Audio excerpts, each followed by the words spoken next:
Hello, everybody, and welcome to the Gaming Lounge Podcast, episode 65. Once again, I'm your host, Sebastian. As always, I'm joined by Dory. How you doing, Dory? Hey, how's it going, Sebastian? That's my really poor attempt at an Italian accent. Sebastiano. Sebastiano, There you go. how you doing? Forget about it.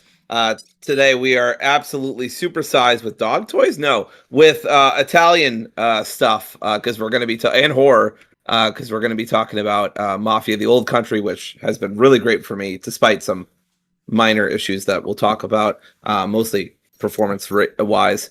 But we're also going to talk about some horror games like Luto and Heartworm. So, plus we got some news about games that I totally knew existed the whole time, and I'm definitely not looking up trailers for right now to make sure that I didn't hallucinate them. All right, so as Dory mentioned, we're going to talk about Contraband, Nintendo World Showcase, and we're going to talk about a bunch of games. Heartworm. We're going to talk about Luto, Ninja Gaiden, Ragebound, and Mafia: The Old Country, of course.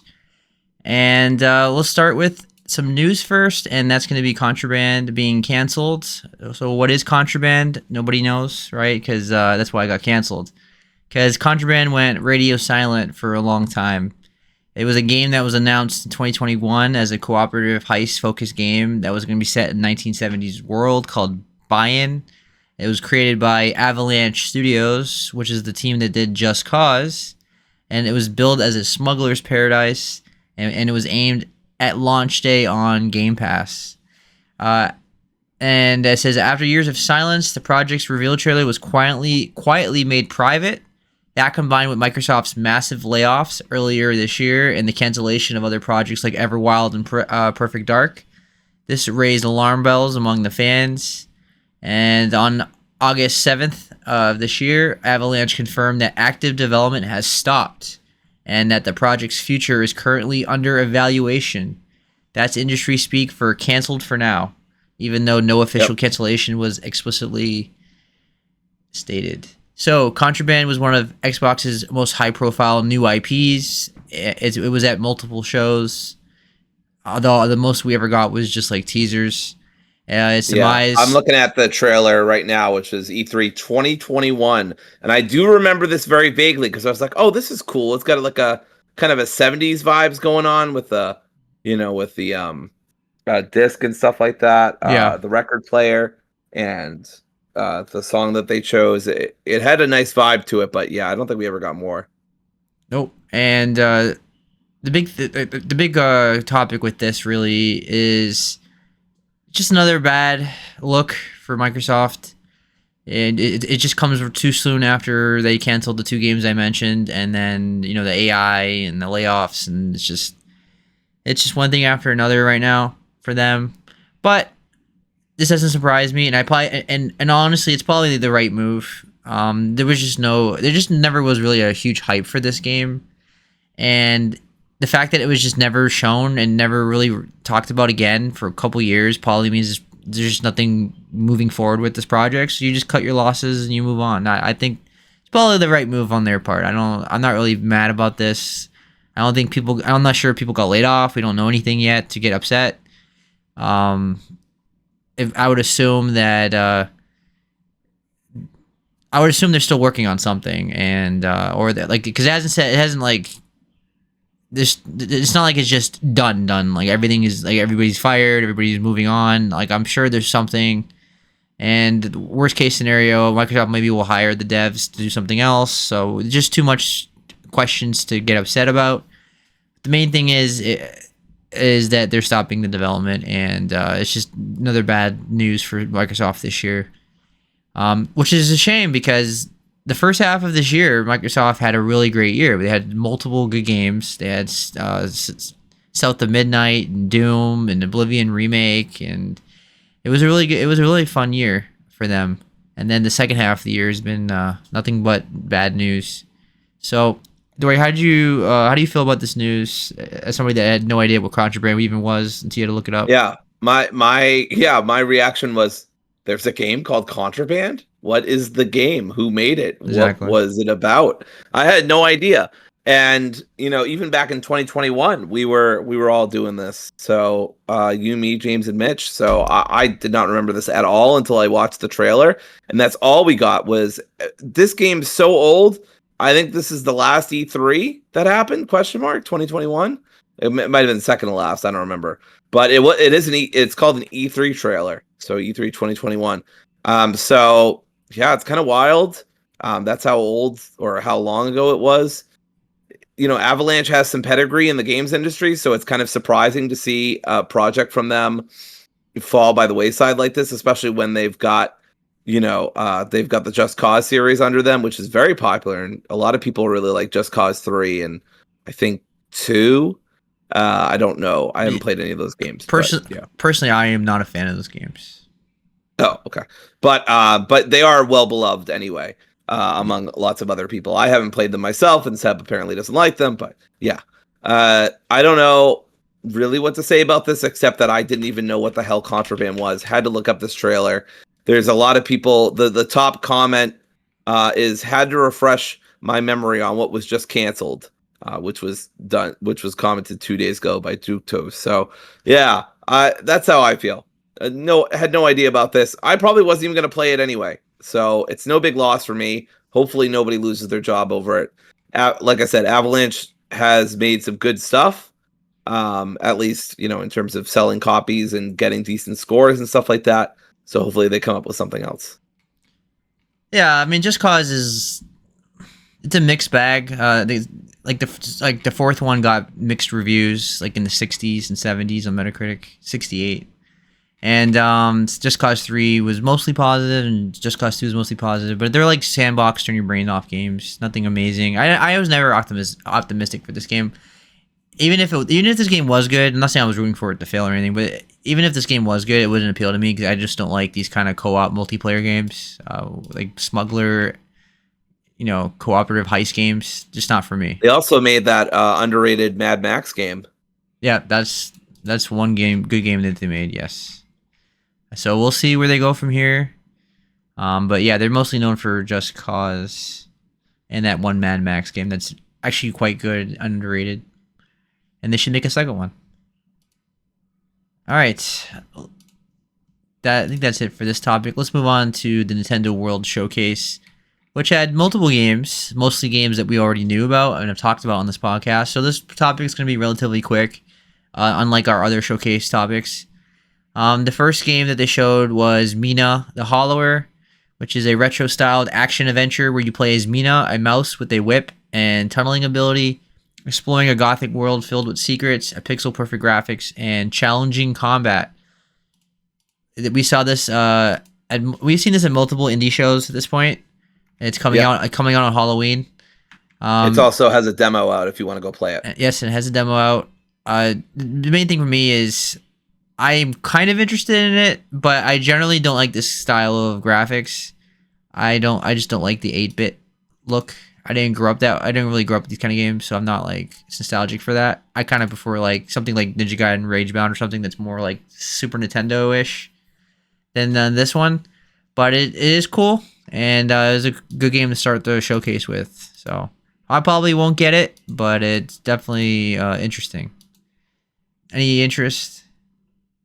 No, I had no interest either. It's not my kind of game. I do like the pixel style it's going for, but I never got into Shovel Knight or any of their games, and so it doesn't really interest me. But it looks cool, and I respect the style that they're going for. Yeah, I was more of a Super Nintendo 64, so I don't have a big love for like old Nintendo looking 80s games as much as other people do. All right, yeah, that's fair. The next game was probably my favorite game shown because of the style of it, which was Well Dweller. Well Dweller is a atmospheric 2D adventure game about a matchstick wielding bird exploring creepy forests and caverns, and you fight strange bosses. We didn't see a ton of it, but they showed just enough gameplay for me to get exactly what this game is going to be about, and I'm digging everything I see about it. I love the style. I love the creepy vibe to it. The gameplay looks fun. Looks challenging. It has a cool mix of like 2D and like somewhat like 3D with like the bosses and stuff. Well, I don't want to say 2D, 3D, but it's like it's a cool. It's, I don't know how to explain it. You just gotta look it up, and like the bosses are animated differently. They kind of look like puppet, like paper, or like in the background or something like that. Yeah, I know what you're saying. Yeah, the bosses look really cool. That one boss that had like a kind of a clown face going on with the multiple hands looked really cool. Yeah, this was my favorite thing that they showed as well. Yes. I don't know if I'll play it because it gives me kind of Metroidvania vibes, but I'm still interested merely because of the art style and because I like how it looks in terms of controls and boss fights. If it's not too challenging, it's not too like at one point, if you look at the map, it's a pretty big map, so I wouldn't be surprised if this Metroidvania, if it is, my interest in it goes down a lot. So I think it's pretty likely. Yeah, looks like it to me, but this is not enough to go on yet. But yeah, this is my favorite game shown at the showcase. All right, the next game was Neverway, which we've talked about before, of course. It is a game about Fiona, who starts over on a farm and becomes the immortal herald of a dead god. And she makes friends, and she fights through horrors, and she's paying her debt. In like it's a life sim RPG basically with creepy stuff going on. As I talked about, it appeals to me in the sense that I love like the art style and the visuals and things like that. And but I don't like farming simulators generally, so I'm kind of on the fence with this. But I do like the Zelda combat, like the old school Zelda combat. So I don't know yet, but I love everything about it, except for like possibly the gameplay, which obviously is the king of games. So like, Dory, how do you feel about Neverway again? Very similar. I'm mixed on this. I don't like life sims, but I do like RPGs, and I like it's got some romance elements, and I really love the aesthetic, like you said, the vibe of it, the very creepy kind of visuals and neon drenched vibes as well are really cool. And the art of Celeste and stuff, which I love. Yes, for sure. So it looks really cool, and I bet the music's going to be really great, but I'm just not sure. The life sim elements kind of repel me as the other elements draw me in. That's exactly how I feel. Exactly. Yeah, I'm not a big fan of farming games. So, but people love it. So this game's probably going to be a hit, or at least a hit with like a very obscure, the cozy gamers or the very, hardcore indie gamers. So there's going to be an audience for this game. I'm sure people are going to be talking about this game for a long time. But yeah, just not for me as much. All right, the next game was Hurdling, which I've talked about being appealing to me. It's about you guide a herd of quirky animals across obstacles and hazards, and you keep them together while you're solving environmental puzzles. This is the most soon game coming out. It's coming out on August 21st. As I said before, this game appeals to me because I love the visuals. I love like the gameplay. It looks very simple, but it looks like a nice adventure game. I'm hoping it's has a nice length where it's not overly long. If it's a nice, like, I don't know, anywhere from 3 to 7 hours of an adventure, I think it can be a really cool indie experience. Obviously this game is like 20 to 30 hours. It will obviously lose its appeal. But I'm just like the simplicity of the gameplay. It's probably very chill. The music might be positive. It's probably gonna be nice, and yeah, that's pretty much what appeals to me. Any interest? No, it doesn't really do anything for me. I think it looks cute, and I love the graphics, like you said. It looks beautiful, but I don't have any interest in that kind of gameplay personally. No worries. And like I said, it comes out August 21st. Then you got and we should also say it's from the developers of Firewatch. Oh, is it really? Did I miss that? Yeah, that's what they said during the indie showcase. It's the newest game from the people of Firewatch. That makes me want to get it even more because Firewatch is really good. Yeah, Firewatch was a great game. So really I'm a little sad that I'm not super interested in this, but if Seb gets it on Steam, maybe I'll check it out depending on reviews. When I will get it on Steam, probably, because this is one of those August games I was going to get as my indie game. All right, the next game is This Seat Taken, which is a logic puzzle game where you play matchmaker for groups of hilarious particular people. Each character has pet peeves that make seating them a delightful challenge. Find the perfect spot for each person to unlock new levels and this cozy, silly, and relatable experience. It's a narrative game, so the people like talk to each other and stuff. And this game already came out. It came out 2 days ago on Steam. I was reading this Steam description. Any interest in this game, Dory? Logic is one of my least favorite fields of philosophy, so no. But the good news is this does have very positive reviews, and it's looking good. People say it's fun, but it's short. The puzzles are challenging, but not impossible. And yeah, it looks fun, but it's not for me. I don't really like these kind of puzzle games. I don't like puzzle games in general, but yeah, I don't know. I'll put my wish list to see if maybe I'll be in the mood one day and then get it. So we'll see.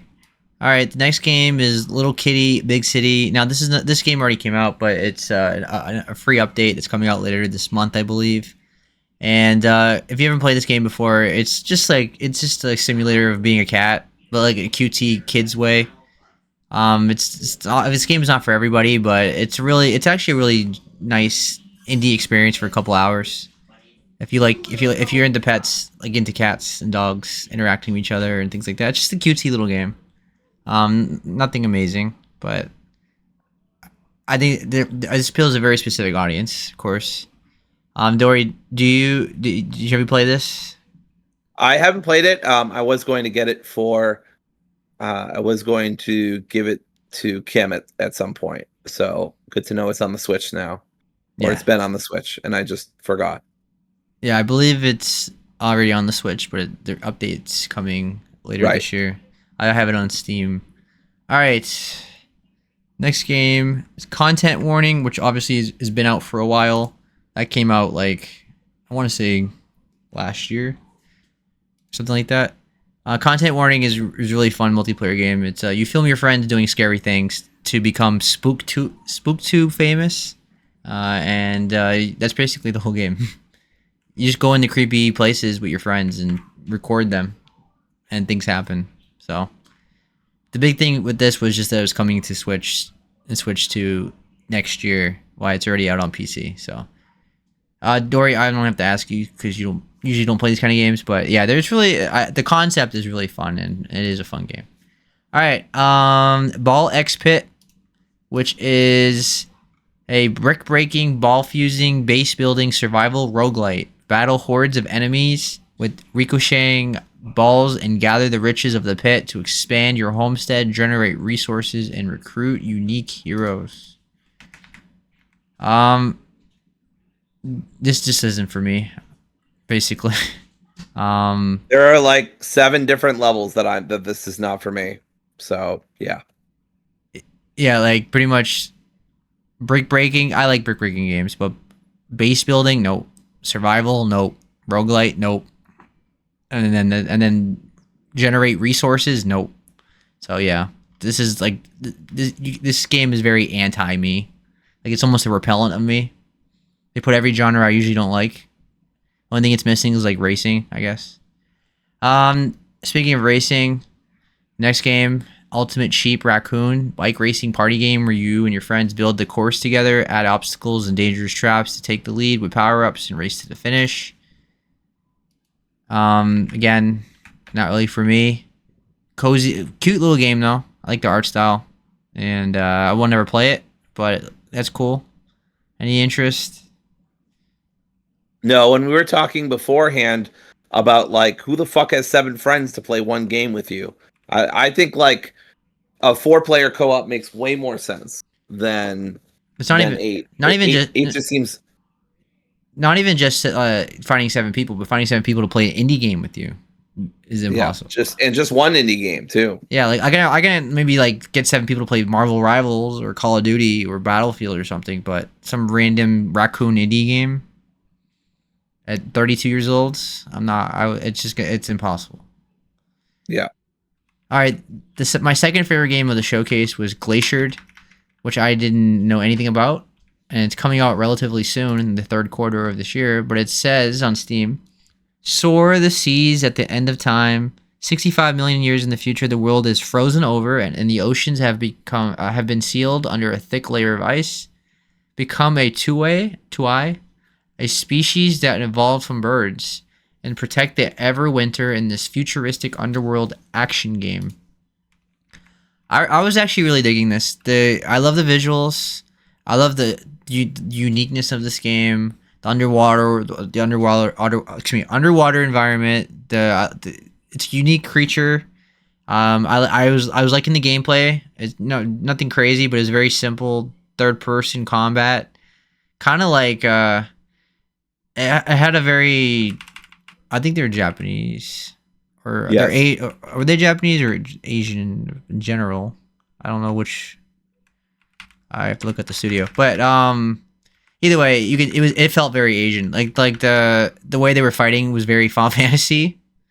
You know what I'm talking about, Yeah. the particle One of effects? the guys says my home Hokkaido, Japan. So gonna say Okay. they're Japanese. Yeah. Okay. Safe bet. Yeah. So it's Japanese. It feels Japanese. It feels like Yes, it does. it looks like it's a JRPG. It's literally like you're watching it, and it has stats and abilities, and the combat is the way they're dodging is like very Final Fantasy 16. It's it's a JRPG, but takes place in like a post-apocalyptic world or the Ice Age with a creature. So I thought that was really cool, and that I wish listed that, and it's coming out the third quarter of this year. So any interest in that game? I would agree with you. This is my second most interested game or interesting looking game. Yeah. I don't know if I'll play it or not. Games that take place underwater are always a mixed bag for me and for Yeah. most people. Yeah. But it looks cool. Yeah. All right. Next game was Winter Burrow. Now this was a bunch of games shown very, very briefly. Yeah, like very brief. So we're gonna go brief as well. Winter Burrow. Yes, just tell me yes or no. Any interest? No, Undusted. Letters from the Past. absolutely not. Tiny Bookshop. You already have I it. bought this for Kim, and Can- she absolutely loves it. Can you tell about it? Talk about it just a little bit. Yeah, I don't know a ton. I've seen her play it a little bit, but she loves it a ton. It's just basically your character wants to get away from the hustle and bustle of city life, escapes to a seaside town, starts selling all the books that they've collected over the years. You can sell actual books. You know, you don't necessarily have like the graphics or whatever, but you have the titles and stuff of various books, and your customers want certain things. I think there's some kind of story, maybe, but I'm not really sure. It's basically a year cycle.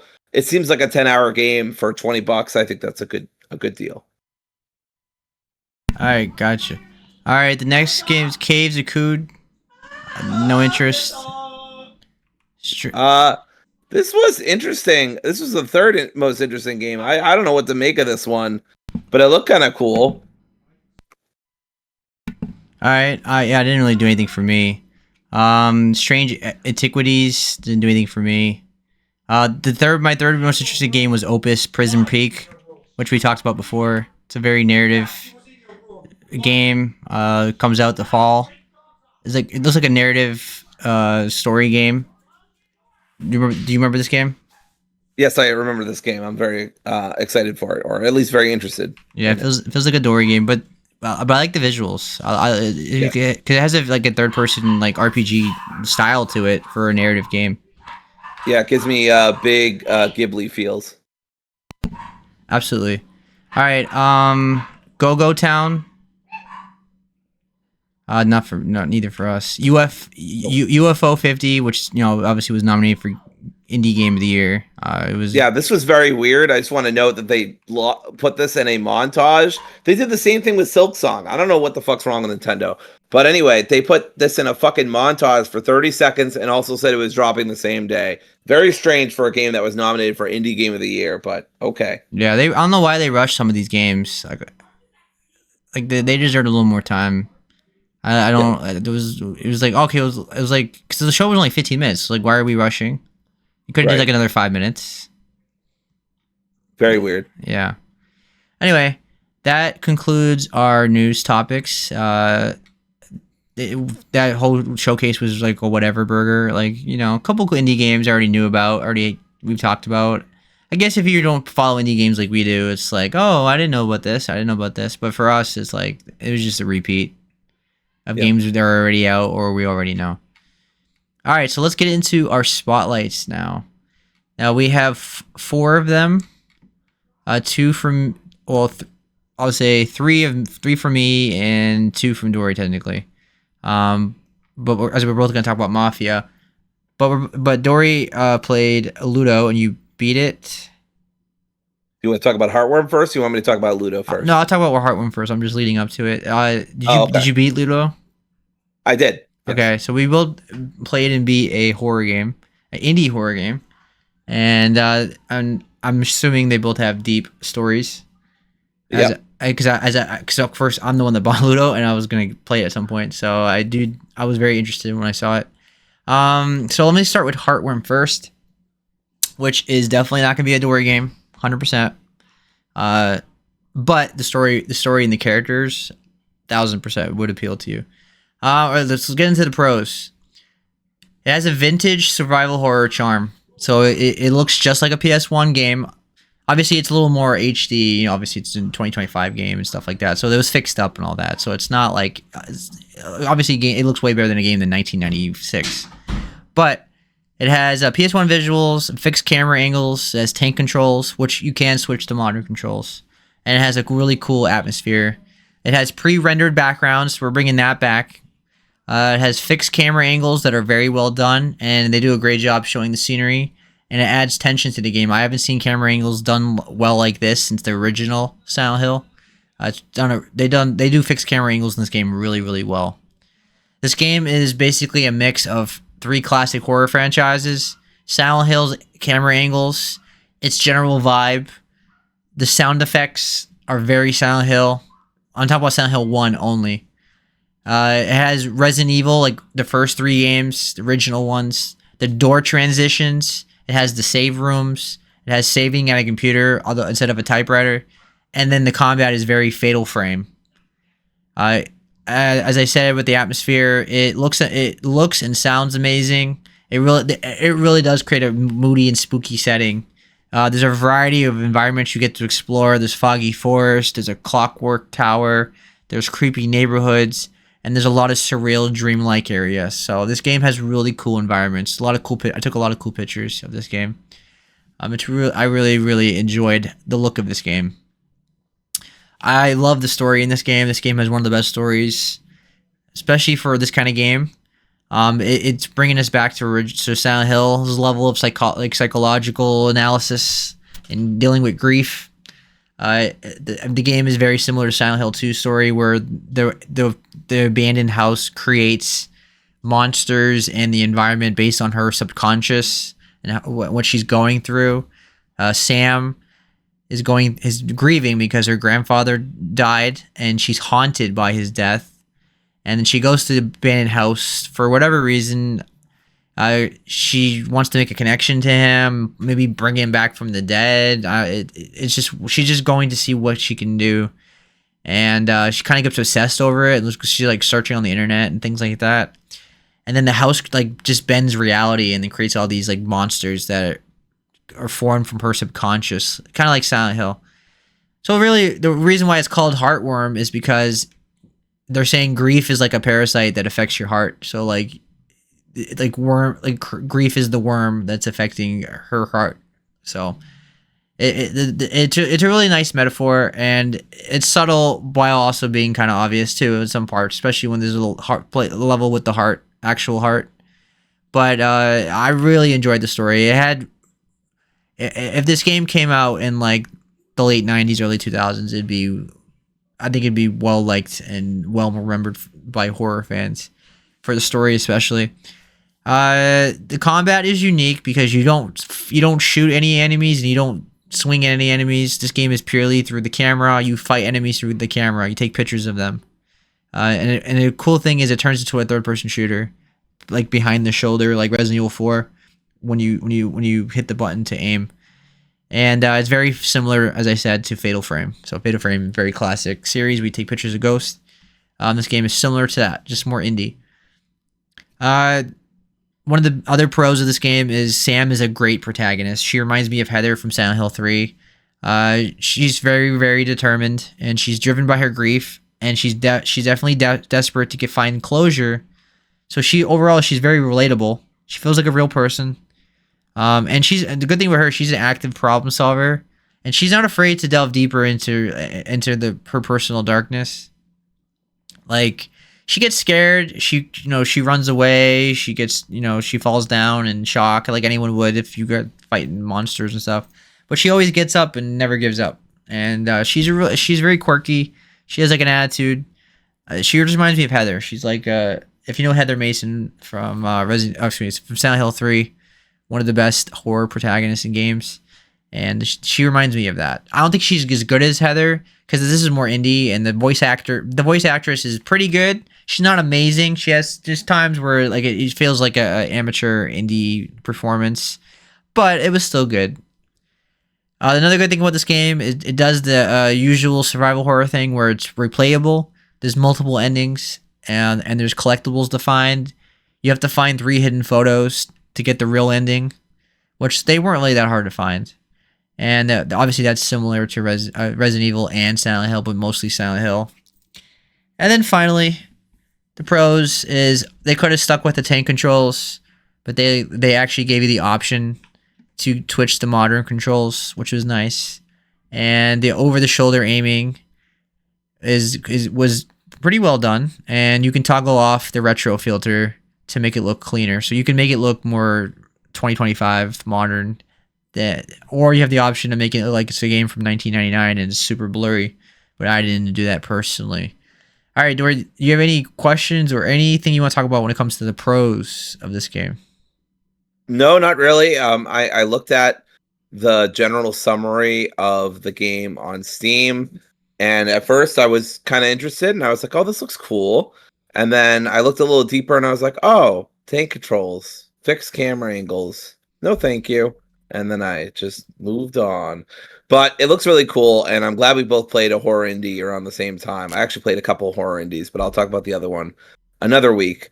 And also, Luto is also, as I'll talk about grief and death.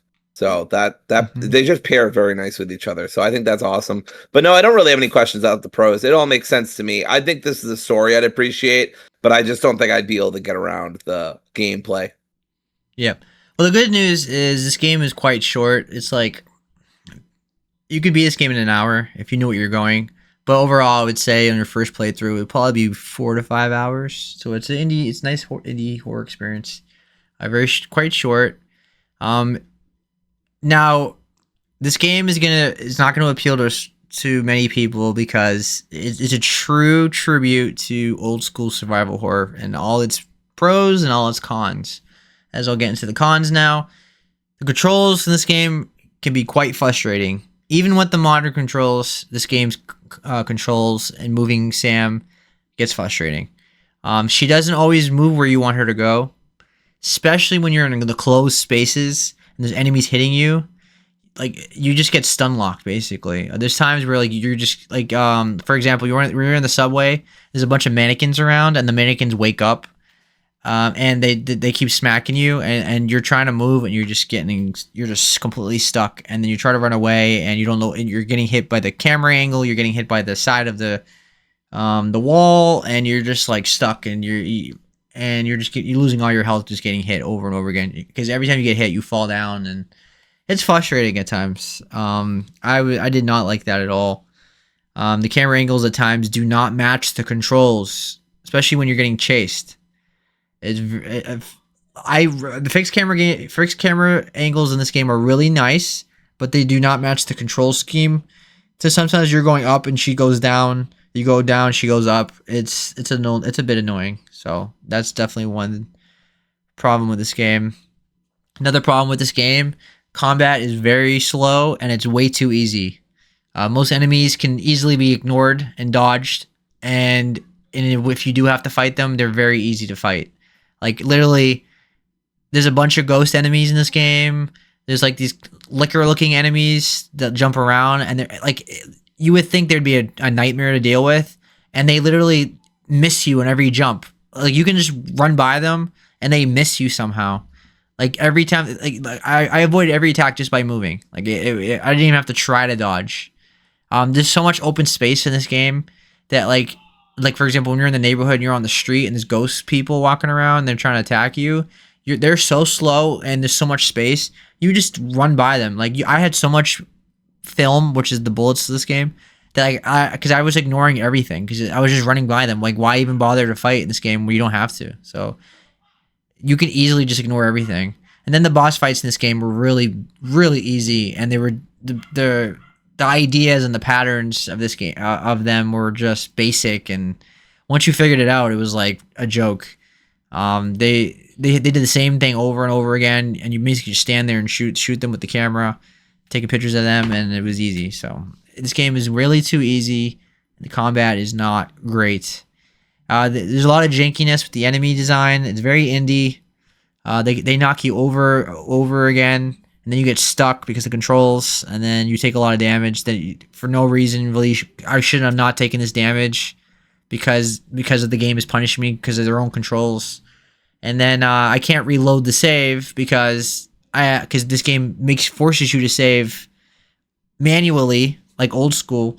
So if you don't like how you handle the section, you better make sure you save before that section. But you're not gonna know the section's gonna be annoying or not. So you kind of just gotta just deal with it. But good thing is they give you so much health items that losing a lot of health not really a big deal because I had an abundant amount of health in this game. But when the final boss, literally I can stand in one spot in the back corner and none of his attacks can hit me. It's not the best design, honestly. It was a joke. All I had to do was avoid the shadows on the floor. It means like some debris is gonna fall on you from the ceiling, and that was it. All I do, I stand in the back, and he missed all his other attacks. Could not hit me. He had no reach. So they didn't do a great job with the bosses, in my opinion. All right, some of the enemies in this game, like the wolves move way too fast, and they outrun you way too much. And their attacks are very annoying, especially when there's two of them, because they constantly knock you down. Like, same with mannequins, their attacks hit you, and you fall to the ground, and you basically get stun locked sometimes, as I talked about. So that was annoying. And then, as I said, the backgrounds are pre-rendered, and sometimes the enemies are like jumping through the backgrounds because the backgrounds are not real. They're like they're like pre-rendered backgrounds, mean like they're painted on the back, like they're not part of the game. They're separate, and so sometimes the monsters are jumping through the painted backgrounds. So it creates how to put it. It makes it look off. It kind of loses it ruins the illusion of the game. So it messes with like the visuals, so it just doesn't look great. I couldn't think of the term. All right, so anyway, this is not negative for me, but keep in mind you have to manually save, like I said, and you have to manage your inventory. So if you're not into old school Resident Evil, Silent Hill, where you have a 6 to 9 to 10 save spaces in your inventory, and you have to manage your items and your health and your ammo and all that. Yeah, it's that kind of game. But you get so much health and so much ammo with the film that you just put it in the universal box, just like Resident Evil has a universal box, and it's a joke. It's easy. So overall, this game is for old school fans like me of Resident Evil and Silent Hill. Great story, cool character, really great visuals, really fun experience for 4 to 5 hours. But it has a lot of jank. It's an indie game. Things could have been polished, but yeah, you definitely feels like an indie game. So overall, I give it an 8 out of 10, and I'd recommend it for old school survival horror fans. So, any questions for me for the con story? You're on mute. I could have sworn I hit that button, but I didn't hit that button. Anyway, I don't have any questions. Okay, cool. All right, so that concludes Heartworm topic. So let's move to Luto, which is also a horror indie game who talks about the same themes. So go ahead, Right. Dory. So I'm going to have substantially less to say about Ludo, but that's not because it's a bad game. It's just because it does some very interesting stuff with its narrative that I really wouldn't want to ruin for Seb or for anybody else watching. So I'm going to be kind of vague on some details and just not get into specifics about the plot. I have played the game. I've beaten the game. It's a great game. I do recommend it. I don't want to talk about it too much because I don't want to slip up and say some stuff about how it plays. So I'll start with the pros. Beautiful atmosphere, absolutely gorgeous. One of the most beautiful indie games I've seen in a while. Just an incredible kind of backdrop in anywhere you go, and more varied than you would think it would be. Is all I'll say. The writing is really, really smart. It's very on point. It deals with its topics and themes very effectively and very simply, but efficiently. And I liked the way that they handled serious topics such as death and kind of how people deal with that and survivor's guilt and suicidality and lots of really, really messed up themes come to play in this. The main character is an artist, and so a lot of his art is in the game itself, and it's very compelling art to look at throughout the game. So I also enjoyed that. Seb, your video is frozen for me. No, Is everything fine on your end? everything's fine on my end. Great. Anyway, there are some meta aspects, and I say some, but there's a lot. And I don't want to this is specifically what I don't want to get into too much. But if you liked the Stanley Parable, you will probably like this game. Is all I'm going to say. They also got the narrator from Disco Elysium. I don't know if you remember his voice, but when you hear a certain voice in this game, you sure as shit will. Because I almost had a heart attack. I picked up a phone and then all of a sudden I heard fucking Disco Elysium's narrator and I was like, what the hell? So super random, but good for that guy. He's got such an awesome voice. So I instantly recognized it. Very, very cool. There's a cool shout out to a horror classic, and I must have at least watched a few minutes of it on a TV. It was, it's not in copyright anymore, so you can just put it in a video game apparently. So that's cool. Let's see what else. The voice acting, I already said a little bit about this, but the voice acting is really good. Whenever it happens, it's very impactful. It's done very well, and it doesn't feel ridiculous or undeserved. All the emotions come out and they just feel genuine. I already said this, but the themes of death and depression are handled very well, very cautiously, but purposefully. And I feel like they couldn't have done much of a better job with the topics that they decided to tackle. The puzzles are generally made sense to me. I didn't usually have to look up a guide for puzzles. I did have to look up a guide for other stuff, but we'll get there. But the puzzles usually made sense, which I appreciated. And for the first 3 chapters, I didn't need any guides at all. I pretty much figured everything out myself. And I appreciate that in a game, because often you can just get really confusing shit. The ending felt really satisfying and emotionally rewarding. I really enjoyed it. Thought it wrapped up the story very nicely. Sometimes with these very ambitious, surrealistic horror games, you can get a very get too surreal and become kind of nonsensical. And I kind of felt actually Karma the Dark World suffered from that. But Ludo did not. I felt Ludo kept itself grounded in its characters and its story, and I never really lost track of the plot because of that.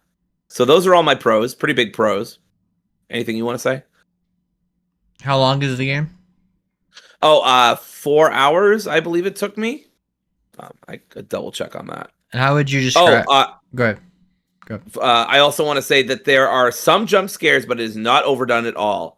This is a very psychologically motivated, inclined horror game. So yes, there are going to be some jump scares, but they are not. It's not like Alan Wake 2, right? It's not too much. and it actually got me a few times too. So I thought it was done really well. What were you gonna say? Can you describe the gameplay? Like, what kind of game is Sure. it? It's a walking simulator with some puzzles, and I mean, I feel like that's underselling the gameplay, but that is basically what it is. Was I no mean, there's combat a lot of or stealth? no, there's no combat. No No, there's no stealth. combat. There's no stealth either. No. Okay. There there's some segments where I think you need to run away, but I don't believe that there's any. I don't believe there's any stealth. Yeah, there is like one or two chase scenes, but there's no stealth and there's no combat, so you don't need to worry about that. It is pretty straightforward, at least for the first few chapters. Are the chase scenes like scary or frustrating? What are they like? They're pretty brief. I wouldn't say that they make a big difference Okay. in terms of the gameplay or the overall theme. They're pretty minor. They do happen, but yeah, it's mostly a walking simulator and has some puzzles and stuff like that. All right, that's it for me. Okay, great. So on to cons. Oh, this game was confusing sometimes in terms of like navigation. Now, I've been on record many times about my lack of directionality, but I think even someone with a good sense of direction is going to get confused during this game. There's just after Act 3, things get a bit more expansive. It's still a very linear game, but things get a bit more complicated, and you can get turned around, at least in my experience, very easily. I had to look up a guide, and even then, sometimes I had to specifically look up a video guide because I had no idea what the hell I was doing or where I was going. So it got frustrating. That's my biggest problem with the game, and it's doing it on purpose, right? It's trying to confuse you. It's trying to get you disorientated. It's trying to be labyrinthian, right? I think they even used that word at one point in the game. So it's on purpose, but that doesn't mean I have to like it. And I didn't really enjoy that. I was getting frustrated at certain times. It wasn't a big deal, but it was something I noticed. I wish they had a mini map or just a little hint system or a compass or something, but they give you absolutely nothing. So good luck with that if you don't want to use a guide. I did. After Act 3, I was like, fuck this. I'm using a guide. I will say, although I understood most of the plot and even the ending, the plot can be a little confusing at times and sometimes hard to follow. But I think if you pay close attention and you read the notes and you follow what's going on with the narrator, you'll get what's going on. But really, those are my only cons. It was a great game. It's currently number 10 on my list. It'll be knocked off pretty soon. But I thought it was very striking and very enjoyable. I got no questions for the cons, so is that it? Great. Yeah, that's it. Like I said, I don't have nearly as much to say as Seb did about Heartworm, but that is not to say it's a bad game, just that I don't want to spoil what happens in this game because it's very interesting and it's a very reflective game, and I think you'll really enjoy it, Seb. What would you rate it? If you had to score it? I'd probably give it an 8 out of 10, or a 4 out of 5. I don't know exactly on the 8 scale where I would go. I think for a little bit, I think I was at a really great. And then once I started getting frustrated with, the third act, the puzzle, the navigation, yeah, I went down a little bit.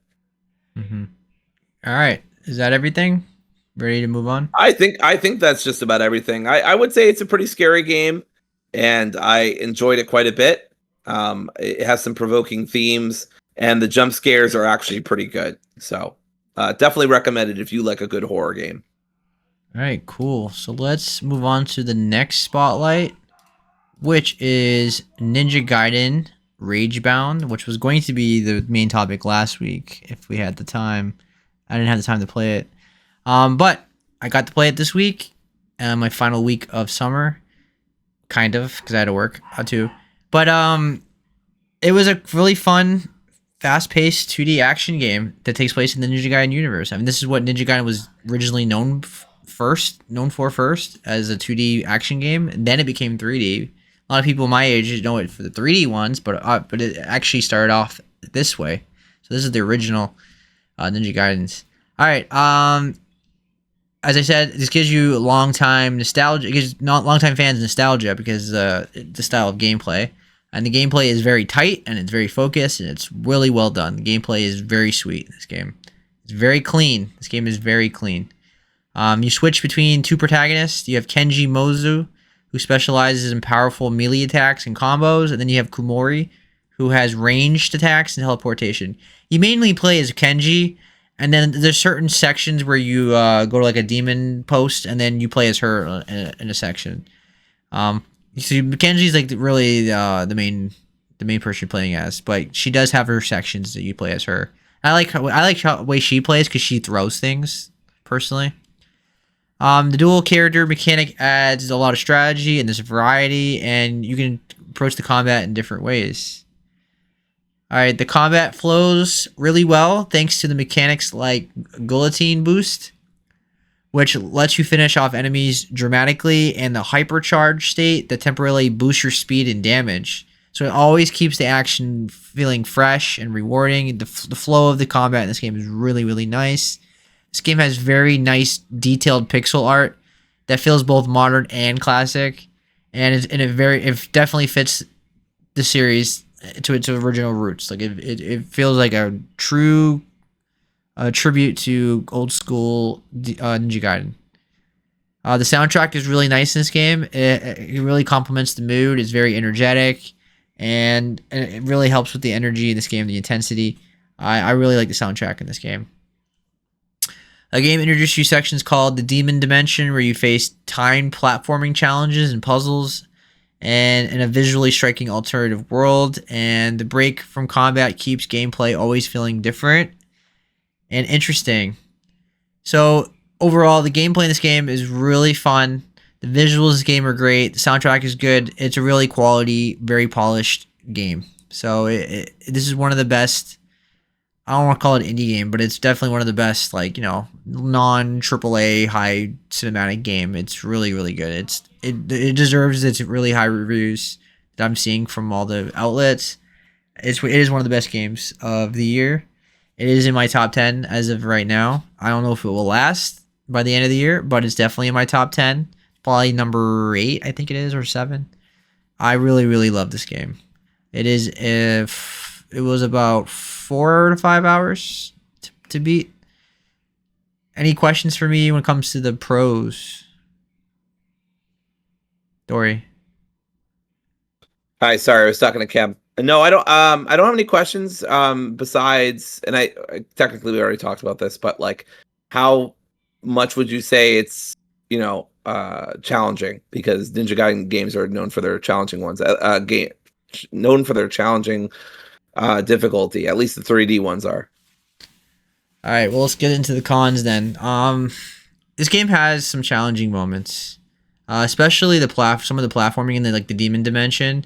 It can be quite unforgiving with some timing and tricky jumps, and it can definitely get frustrating if you're not used to this style of game. This game definitely demands precision and timing, and with the combat and the platforming.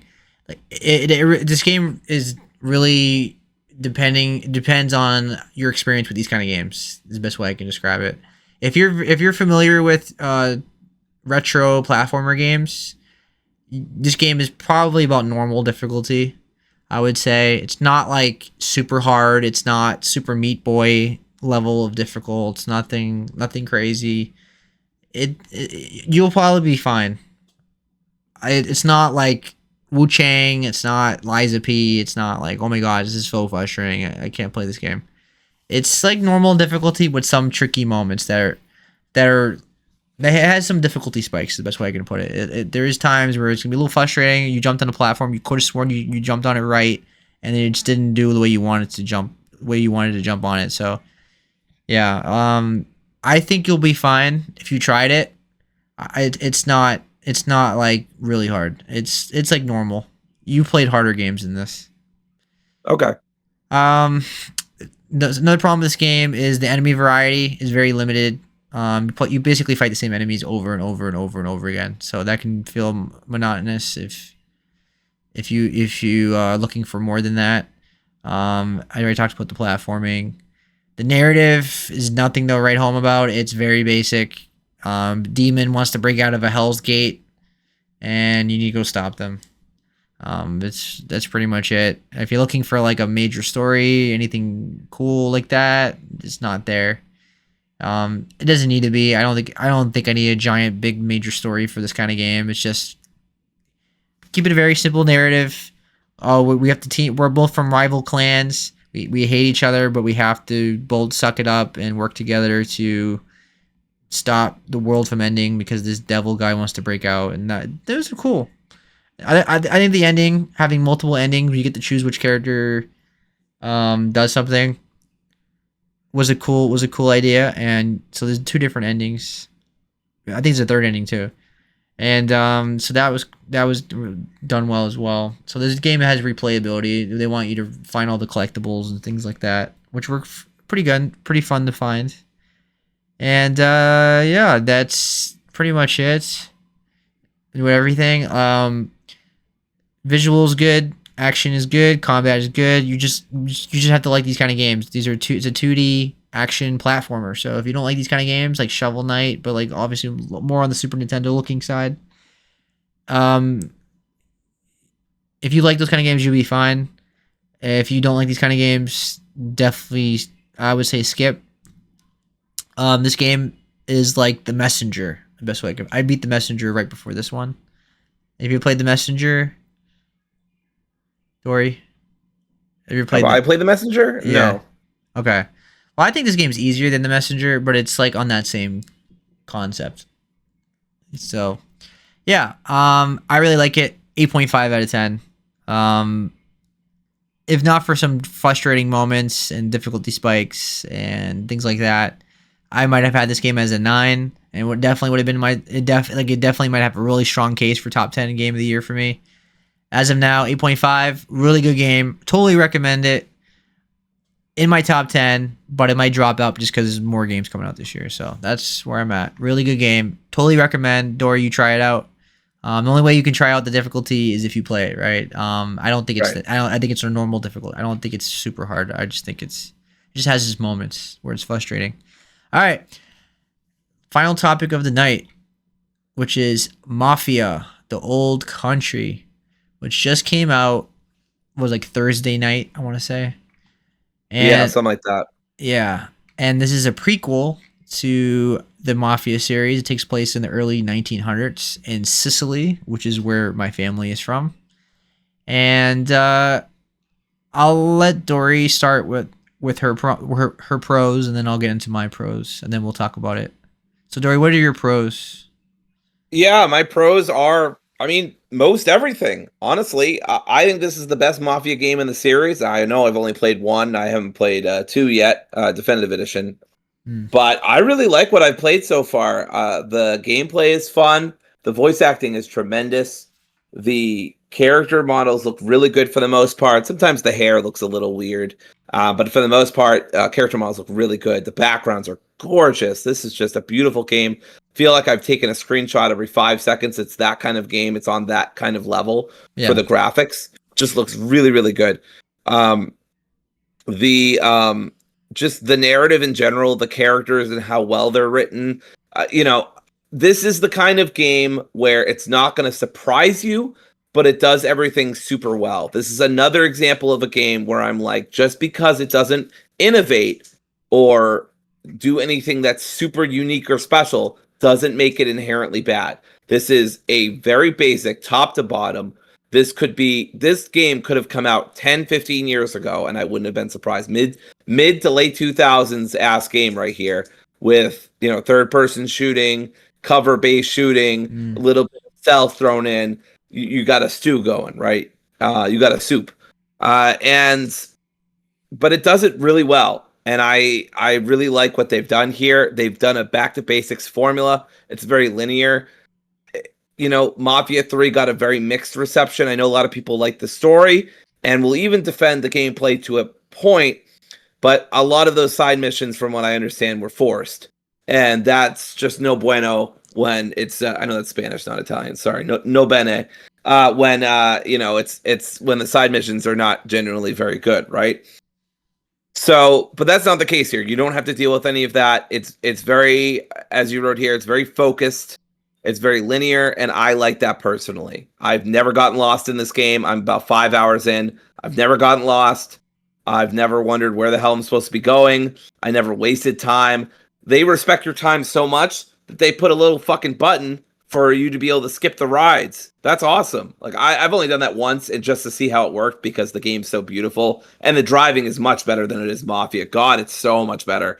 That's actually one of my biggest pros is the driving. You do have a race mission as your second mission, and it was super good. I barely got first on my first try. I don't know about you, Seb, but that was my experience, and it was very close, very tight, and I loved it. It felt challenging, but it didn't feel unfair. I got on my first try just like I did with the car one in the first Nice. game. Pro gamer. So yeah.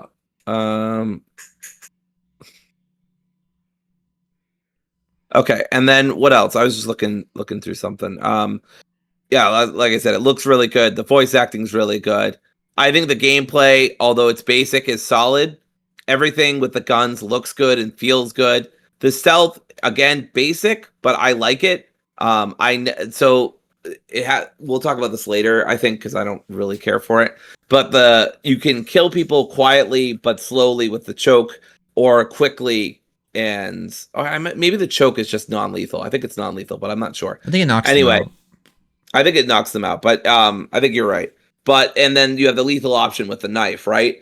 And so I always go for the non-lethal option, but it's not because I'm a pacifist. It's because I don't want to waste my durability of my knife on enemies when I could just choke them out. Plus, there's a bit of tension there that's not with the knife, right? It's like I got to choke him out fast enough that he can't break free, and I have to do it fast enough to make sure nobody notices, and then pick up the body, yada yada. So you have Hitman-like elements here too, with like hiding bodies and stuff.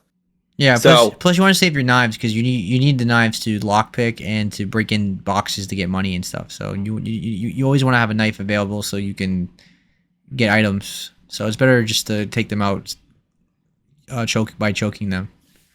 Yeah. Any pros you think I missed? I feel like I've captured all of them. I have to reiterate the voice acting, especially from Don Teresi, is just incredible. I don't know if this is like heresy to say, but gives me big like Godfather vibes in terms of Marlon Brando's performance. Sure. And it's really, really well done. Very husky, but very deliberate, and it doesn't feel like a cheap knockoff, right? It feels its own thing. So I just really respect the writing. I love the voice acting. There's a lot of the bibbity bobbity boobity, but I think generally everybody sounds Italian. I can't, I didn't grow up in Italy. I can't say how authentic it is or is not. But to me, an American who's basically a European mutt and has some Italian in her, in terms of heritage, it sounds decent to me. And I don't have any problem with it. But yeah, any pros that you think I missed, Seb? Missed? No, I think you hit on everything. I, as a veteran of the series, because I played all of them and I beat. The only one I didn't beat was the third one because I had too many performance issues and in gameplay, like the stride stuff as you mentioned and all that. But Mafia 2 I think is the best one. But I can't compare it yet until I beat this game. But so far, from what I played before, Mafia 2 is the best one. But this game is a really good story. I think I really love the main character Enzo right off the bat. I was invested with the story right off the bat. This story is very. It's a lot of tropes. Nothing doesn't do anything original. Like I know where things are going with the girl falling in love with the keeping it secret kind of thing. I know where story elements are going. Like it's very predictable. I know it's his build up to how he comes into the crime family, how the mafia starts. It's probably gonna be how he moves to America with as a mobster. Like, yeah, but it doesn't need to do anything original. I'm totally fine with that because the story is really good. I think the story and the acting are fantastic, and it really carries this game. Because if this game did not have that, this game would definitely not be as good, because this game is very linear, very cinematic, very story driven. Everything in this game is very scripted to the path you're on, and that's it.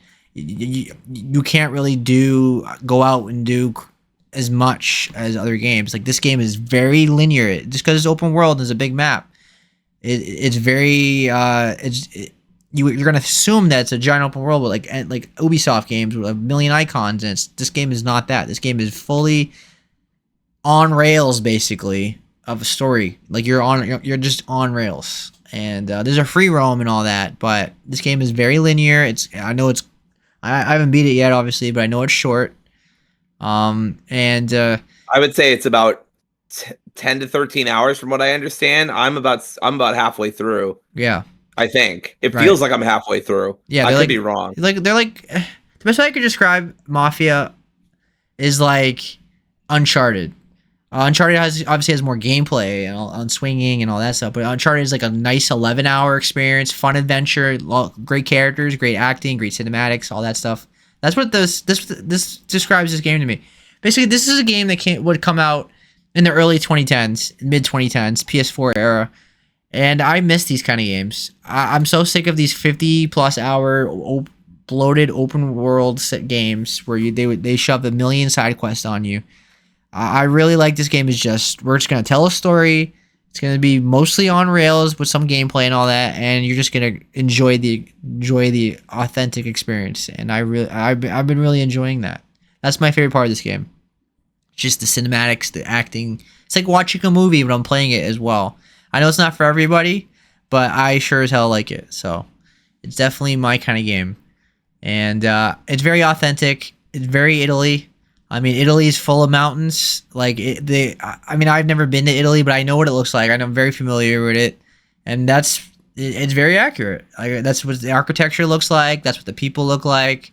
That's how they dressed back then. Like, it's very accurate. And obviously, they don't speak Italian. They speak an Italian English mix. It's mostly English, but they use Italian words. And if you really want to be authentic, you can switch the language to Italian, Sicilian. So do that if you really want an authentic experience. If you want to play like Yakuza, for example, in Japanese, I prefer Yakuza in Japanese than English. And I think it's great. So Dory nailed all the pros. The visuals are the best part of the game, though. The best part of the game is how pretty this game looks. This game is gorgeous, which is why this game has problems with the performance, which I'll get into. But the actual world itself is beautiful. This is one of the most gorgeous games I've ever seen in my life. Like, it's mind-blowing how well this game looks. Which you could say, well, because it's a linear cinematic game that like they can focus on building the environment around it, like which some of the advantages like Naughty Dog games have. So yeah, that's true. But I gotta say though, this game is really good visually. Like, oh my god, it's so good. The lighting, the way the floor in this game move, everything about this game is just so nice. So, all right. That's the pros. Let's get into the cons. So I'll start with the cons, because you start with the pros. For me, the gameplay, you can look at this as a negative. It could be either way. It's just very basic. Like the knife fighting is very basic. Parrying. Oh yeah, I forgot to mention the knife fights. The knife fights are just basic. You parry, you dodge, and then you do an attack. You break their guard. It's very simple. Stealth. If you played video games before, it's every stealth you ever played ever in a game. It does nothing new. Literally nothing. It's like 2 buttons in the night when you're stealth. It's to knock somebody out or stab them. That's the whole. Or distract them with a coin or yeah, yep. Everything you've done a million times. Yep. I'll get to the last. I'll do performance last. The side content on this game seems like it would have side content. It really isn't great. It's a linear game. Most likely, I think most people that play this game are going to play this game through the story, 11, 12 hours, and then drop it. They're going to beat the game and move on. I don't think I don't think people are really going to delve into this game and explore the map. And I think the side content is lacking in this game. I would have I wouldn't even have done a map at this point. This game feels so linear that this should just made it a linear game. Don't give people the illusion that it's a giant map and you can do a million things. I don't get that from this game at all. The side stuff is just lacking. It's a linear game, which I think is great. But it is going to be a negative for some people. Oh, I paid $50 for this. I should get a 60-hour game. No. The story I already talked about. Tropey. It's just cliche. It's full of things you already expect, basically. Oh, a guy is down on his luck, and he works his way up. He meets the boss.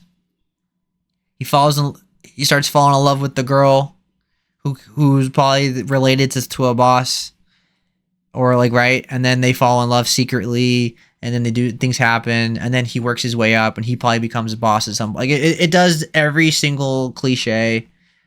So from what I'm playing so far, maybe it doesn't later on, but I'm pretty sure I can tell where it's going, and that's fine. As Dory said, innovation is neat. I've always said innovation can be overrated. Just tell a quality experience, a quality story, and that's totally fine with me. I don't think everything needs to be changing everything. I don't think I don't think you need to pull a Last Jedi just for the sake of averting expectations. So I think it's totally fine being a standard Mafia, working your way up from as an immigrant, moving to America story. Because that's the vibe I'm getting from this game. Is that's where it's going to end up. So I could be wrong. Dory's farther ahead than me, but I think that's where it's going. Two more things. The pacing. This pacing in this game is very inconsistent. The beginning of this game is very slow, and I think it was kind of dragging a bit. There's times where like it really picks up with the story, it's engaging, and there's other times where you're doing the typical let's ride on a horse and talk for 5 minutes. It does that multiple times. Oh, let's walk and talk and you're carrying wine and you're just walking and talking. The pacing is up and down. Then there's a gunfight. Okay, now we're back to walking and talking, riding a horse and talking. It's the same thing over and over again. So the flow of this game does go up and down in this game. So just be mindful of that. It's inconsistent. It's not enough to like really hurt the game for me, but it's definitely there. I thought the opening was interesting in the beginning to an extent, and then I started thinking it was getting a little draggy, and it was just too much walking and talking. And the biggest issue with this game overall, and why it probably won't be my top 10 games of the year, is because the performance issues, especially on PC. It is the PC port of this game is not great. It was clearly made for consoles, and Unreal Engine 5 strikes its ugly head again. This game desperately needs a patch. It needs to be optimized because it's a mess at times. Even with the high-end computer, I've seen people have a 5090 having issues with this game. DLSS has helped it a bit. I'm getting a high frame rate, but it's jumping from like 20 frames, 30 frames, 80 frames, 120 frames, 20 frames, especially when it's transitioning from cutscene to gameplay. There's so much stuttering. Even with the option to change the frame rate of the cutscenes to unlimited, it still stutters. You get out of your map, it stutters. And I'm playing on a high-end setting, so I could just play the game on low settings and maybe avoid some of these issues. But I don't want to I shouldn't have to, with a high-end computer, play on low settings just to enjoy the game. But I talked enough. Dory, what are your cons? And then we can talk about anything we disagree or agree with. Sure. Yeah, I disagree with a couple of these things, or maybe not disagree, but just I agree that these could be cons for some people, and I understand why they bother you, but they don't really bother me. Some of these are cons for other people. Sometimes I put things under con. It doesn't mean I have issues with it, but I give people a mind. Just be mindful that you might have this issue. So go ahead. Sure. I like the pacing so far. I know the first 3 hours are slow. I'm not going to deny that. They are absolutely slow. I felt it set up the story really nicely, and I appreciated that it wasn't all guns blazing and that we worked our way up to that. I personally like that. Okay. I agree with you that some people might really dislike that, and it might turn some people off from the game. I think more fool them, in my opinion.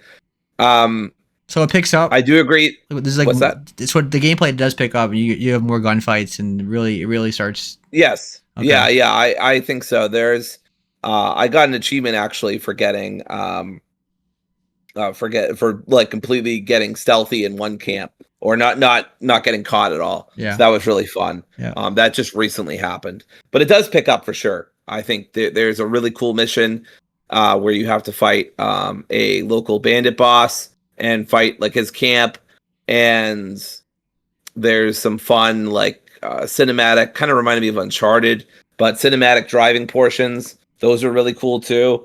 So yeah, I don't know. I liked it overall in terms of the pacing, but I can understand where you're coming from. I agree that there's, I mean, this is a very predictable Mafia story. I think anybody who can't see that Enzo is in love with Isabella is kind of blind, but you know, whatever. I'm sure I'll come back to bite him in the ass eventually.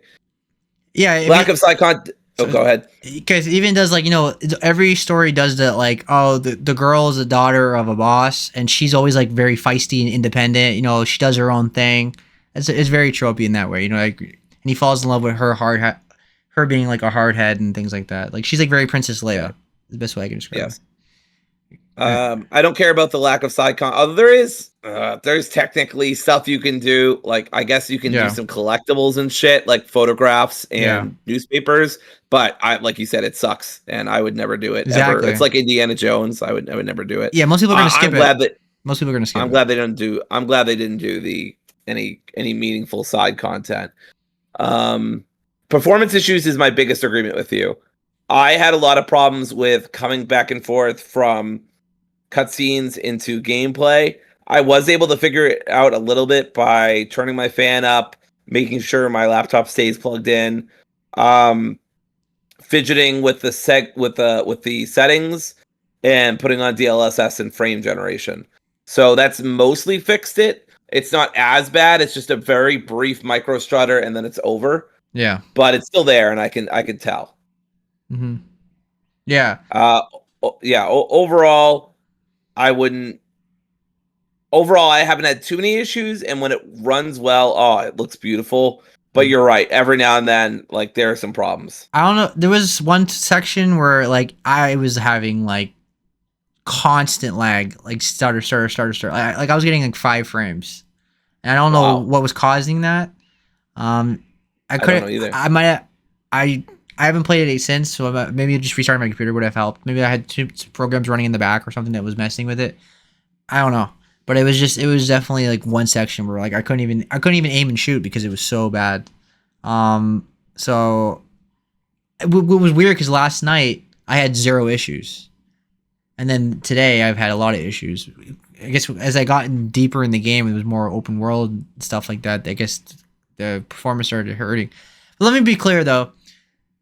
I think the gameplay is fine, and the side content's fine. Like, these are negatives for other people. For me, I don't mind the basic gameplay. I think it's fine. It's just not great.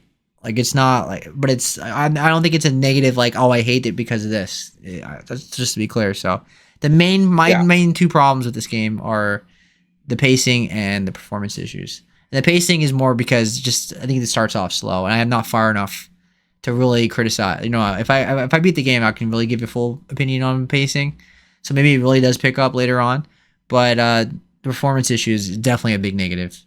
If this game was a 9, the performance keeps it from being a 9, in my opinion. Yeah, I think it's really great, but I agree with you. It's not a 9 out of 10. Yeah. So overall, I think it's an 8 out of 10. I really like this game. I think it's great.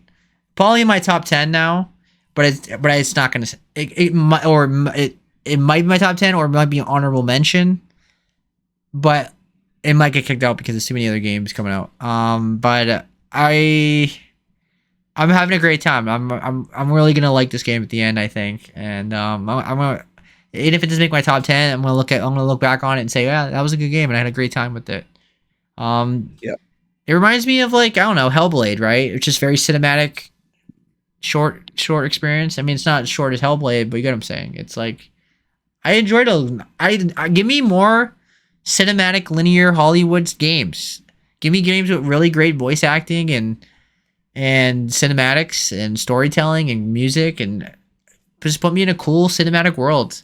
Like, you can say, oh, that's not a real game. That's just a movie. Why don't you just watch a movie? Because I play a lot of indie games, and I play a lot of games, a lot of gameplay-focused games, a lot of great gameplay. So let me balance it out. Give me some great cinematic games with that. I don't need every single big AAA game to be a 70-hour experience. It's too much. Most of us work. A lot of us are broke or struggling. The economy's bad. Stop making these bloated games. You probably avoid layoffs and big budgets, and I think a lot of studios are finally realizing you don't need to go crazy. But this game's probably not a good example of that because this game is very AAA overall. Any closing thoughts, Dory? What would you score it? I would score it an 8 or 8.25 or 4.25 out of 5. Yeah. I think it's a really great game. It's not the most complicated or original or unique, but what it does so well that I can overlook some of its flaws. I do agree there's some performance issues, and I can see why the pacing would be frustrating for some people, especially at the beginning, first few hours. For me, I didn't mind, but I totally get that. Yeah. I think that this game really delivers on what it's trying to do mainly, which is superb voice acting, really good writing, beautiful graphics, even if it has performance issues, and overall just a world of, it sounds silly, but like a world that feels lived in terms of having mafias. Yeah. I think that the characters are written so well, and it's basic, it's very tropey, but tropes aren't bad if you do them well. Yeah, just because I can predict what's going to happen doesn't mean that everything's ruined. I watch wrestling for fuck's sake. Like, that's predetermined. Like, I often know, okay, who's going to win, but I still enjoy the journey. Right. So even if the destination's known. Yeah. So that's what I am for this game. Yeah. I would say it was 8.5, not for the performance issues. But I'm really liking it. The irony is I feel like I've been blabbing enough about the negatives and feel like I hate it is more than Dory, but we end up about the same score. So So the negatives are not that strong. Like, we're like, oh my god, I can't stand this. Like, these are just like minor. Some of these are just performance is down to minor, but it's just there. All right. So that's Mafia, the old country. My plan to beat it this week, and then we'll see what I play next. Is there anything you want to talk about or close on before we end the show? What is coming out next week? Do you remember? I absolutely do not remember, but next week on our podcast, while I stall and Seb hopefully looks that up, we'll talk about Karma the Dark World, which was another great horror game. I'm excited to talk about that. And if you love the book 1984 and enjoy horror, boy, do I have the game for you. So that'll be fun to talk about. Other than that, I don't really know what's coming out next week. I know late August has Delta. Yeah. And I think, is Lost Soul Side coming out in late August? Yes, the 29th. Okay, right. So, yeah. There is no big game next week. There's only Madden. Right. Yeah. So we'll probably do a discussion topic next week and spotlight some other games that we haven't talked about yet. And then we'll probably talk about our favorite kind of cannoli. Yeah, and then pretty much week after week we're gonna have like a big game to talk about that's coming out. So everybody prepare yourselves, batten down the hatches. Next week's gonna be the last quiet week for a while. Hold on to your butts. Fun, yes. Hold on to your butts. Seatbelt your butts, whatever. And next week's gonna be the quiet week before everything gets real loud. Calm before the storm. Fun. Calm before the storm. Yep. Exactly. All right. We'll see you then. Take care, everybody. Buonanotte. Arrivederci. Ciao. Ciao, ciao, ciao. Peace. Hasta la vista, baby. No, just kidding. Spanish again. They're all romance languages. It's interchangeable. No. I'm kidding. Bye. Kidding.